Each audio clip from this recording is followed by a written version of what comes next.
బడుగు బలహీన వర్గాలకు అండగా ఉంటా. ఏం మాట్లాడుతున్నారే? ఇదేమైనా సీఎం పిఎం ఎలక్షన్సా?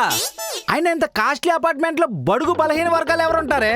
ఈ పథకాలన్నీ ఇచ్చామనుకో, అప్పుడు మనం బడుగు బలహీన వర్గాలు అవుతాం. అయినా నువ్వేం మాట్లాడుతున్నావే? కూడుంటే గుడ్డు ఉండదు, ఇల్లుంటే పొల్లు ఉండదా? ఈ అపార్ట్మెంట్ లో రెంట్ ఎంతో తెలుసా? 40,000.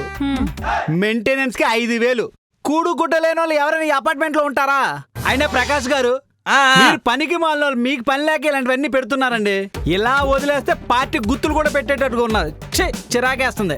ఏమండి, నేను చెప్పినట్టు నా మాట వినండి. అపార్ట్మెంట్ లో 30 ఫ్లాట్లు, 15 దీని ముఖం మీద పడి, మిగిలిన 15 దాని ముఖం మీద పడి ఇద్దరిని ప్రెసిడెంట్ చేయండి. ఇంకే బాధ ఉండదు. పనికి మాలిన మీటింగ్ వీళ్ళని తలా తోక లేకుండా. ఇదిగో, ఎలక్షన్ గురించి ఏం మాట్లాడుకుందాం, మీ ఆయన రాకముందే మాట్లాడేసుకుందాం. మళ్ళీ మీ ఆయన వచ్చాడు అనుకో, 15 ఈవిడికి అంటాడు. అవసరమా? ఇదిగో, పార్టీ రన్ చేయాలంటే ముందు పార్టీ గుర్తుండాలి. మీరు ఏదో ఒకటి పెట్టుకోండి. నాది వస్తాం.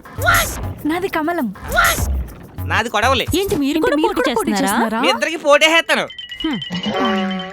లేకపోతే ఏంటమ్మా, గుర్తులు చెప్పండి రా అంటే ఆల్రెడీ ఉన్న గుర్తులు కమలం, అస్తము, సైకిల్, ఫ్యాన్ అంటారు. అవి కాదు, కొత్తగా ఏదైనా చీపురు కట్టు, మాప్ స్టిక్, బకెట్, డొక్కు ఇలాంటివి పెట్టుకోండి. ఓకే కదా? ఇంకో మెయిన్ విషయం, దగ్గర రండి. పార్టీని రన్ చేయాలంటే ఫండ్స్ ఉండాలి. ఫండ్ ఎలా తేవాలో మీకు తెలుసు కదా?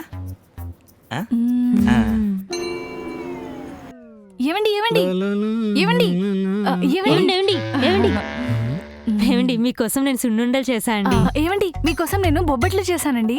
ఏంటే ఇద్దరు కూడబలుకొని వచ్చారు?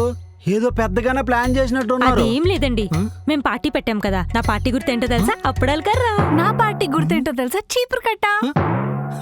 2 గుర్తులు డేంజర్ గుర్తులే. ఏమండి